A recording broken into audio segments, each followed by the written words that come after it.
નમસ્કાર ધોરણ 9ના વહાલા વિદ્યાર્થી મિત્રો, આજે આપણે આ વિડીયો લેક્ચરની અંદર તમારું ગુજરાત સરકાર દ્વારા જે સ્વાધ્યાય પોથી આપવામાં આવેલી છે તેમાં ભાગ નંબર 6માં સામાજિક વિજ્ઞાન વિષયનો 7મો પાઠ છે સ્વતંત્ર્યો ભારત, તેમનું સંપૂર્ણ એટલે સંપૂર્ણ સોલ્યુશન આ વિડીયો લેક્ચરમાં આપણે જોવાના છીએ. સાથે સાથે એક નાનકડી વાત કરી દઈએ, નીચે ડિસ્ક્રિપ્શન બોક્સની અંદર એક પ્લેલિસ્ટની લિંક આપેલી છે, ત્યાંથી તમને તમામ વિષયોના સોલ્યુશન મળી જશે. તો જોઈએ પહેલું, નીચેના પ્રશ્નોના માગ્ય મુજબ ઉત્તરમાં પહેલું જોડકા છે, જેમાં પહેલું વનસ્પતિમાં આવશે જાનકી અમ્મા, તબીબી એમની અંદર આવશે ડૉક્ટર ઇન્દિરા અહુજા, રસાયણશાસ્ત્ર તો એમની અંદર આવશે અસીમા ચેટર્જી, ગણિતશાસ્ત્ર તો એમની અંદર આવશે શકુંતલા દેવી અને અવકાશ ક્ષેત્ર તો એમની અંદર આવશે સુનિતા વિલિયમ્સ. ત્યાર પછી બીજું પણ જોડકું છે રાજ્ય પુનઃરચના પંચ તો એમની અંદર આવશે અફઝલ અલી, નાયબ વડાપ્રધાન તો એમની અંદર આવશે સરદાર વલ્લભભાઈ પટેલ, કાશ્મીરના રાજા તો એમાં આવશે હરિસિંહ ડોગરા, આરજી હુકુમત તો એમની અંદર આવશે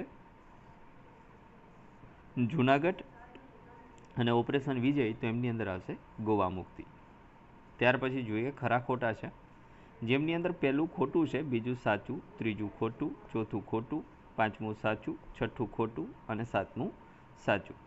એમના પછી યોગ્ય ખાલી જગ્યાઓ પસંદ કરવાની છે, જેમાં પહેલું ભારતના રાજ્યોની પુનઃરચનામાં થતાં માહેને ખાલી જગ્યા રાજ્યમાં ફેરવવામાં આવ્યું તો કેરળ રાજ્યમાં.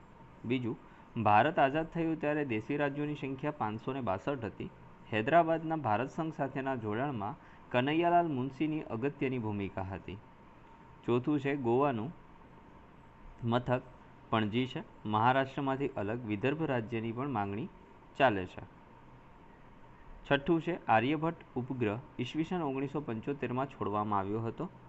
મેટ્રો રેલવે પ્રોજેક્ટને શ્રીધરને સફળ બનાવ્યો. અને આઠમું છે 21 જૂનનો દિવસ વિશ્વ યોગ દિવસ તરીકે ઓળખાય છે.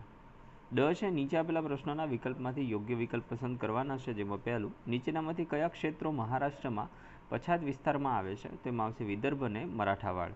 બીજું છે મધ્યપ્રદેશમાં નીચેનામાંથી કયું રાજ્ય અલગ થયેલું છે, તો છત્તીસગઢ. નીચેનામાંથી કઈ જોડ સાચી નથી, તો ઉત્તરાખંડ, સિમલા.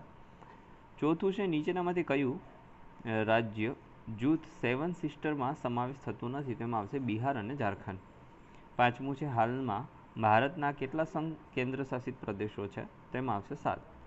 છઠ્ઠું દેશી રાજ્યોના વિલીનીકરણમાં કયા સચિવની સહાયથી જોડાણ ખત તૈયાર કરાયું હતું, તો વીપી મેનન. એમના પછી છે નીચેના પ્રશ્નોના 1-2 વાક્યમાં ઉત્તર આપવાના છે, જેમાં પહેલું કલ્પના ચાવલા કયા ક્ષેત્ર સાથે સંકળાયેલા છે, તો અવકાશ ક્ષેત્ર સાથે. બીજું ગુજરાતનો સ્થાપના દિવસ તો 1 મેના રોજ. ત્રીજું ભારત સરકારે ઓપરેશન વિજય કોની આગેવાનીમાં શરૂ કરાવ્યું હતું, તો મેજર જનરલ મોહમ્મદ ઉસ્માનની આગેવાનીમાં. ચોથું છે ભારતીય સંઘમાં કયા રાજ્યો જોડાયા ન હતા, તેમાં જૂનાગઢ, હૈદરાબાદ અને જમ્મુ કાશ્મીર. પાંચમું છે જૂનાગઢના નવાબે કોની સાથે જોડાણ ખત કર્યું હતું, તો પાકિસ્તાન જોડે. છઠ્ઠું કયા કેન્દ્ર શાસિત પ્રદેશના કેટલાક ભાગો ઉપર આજે પણ પાકિસ્તાનનો કબજો રહેલો છે, તેમાં આવશે જમ્મુ કાશ્મીર કેન્દ્ર શાસિત પ્રદેશમાં કેટલાક ભાગો ઉપર, જેમાં કહેવાય છે POK પાકિસ્તાન અધિકૃત કાશ્મીર, એમની ઉપર એમનો અધિકાર છે. સાતમું છે હાલ ભારતમાં કુલ કેટલા રાજ્યો છે, તો 28. જવાબદાર સરકારનો શુભારંભ કોણે કર્યો હતો, તો સરદાર વલ્લભભાઈ પટેલે. એમના પછી વિભાગ બી થી મિત્રો ધીમે ધીમે આપણે સ્ક્રોલ કરતા જઈએ છીએ, જે તમારે જોતું જવાનું છે. જો વિડીયો લેક્ચર પસંદ પડે તો લાઇક કરી દેજો, સાથે સાથે તમારા મિત્રોથી શેર કરી દેજો અને આપણી ચેનલને સબસ્ક્રાઈબ કરી દેજો.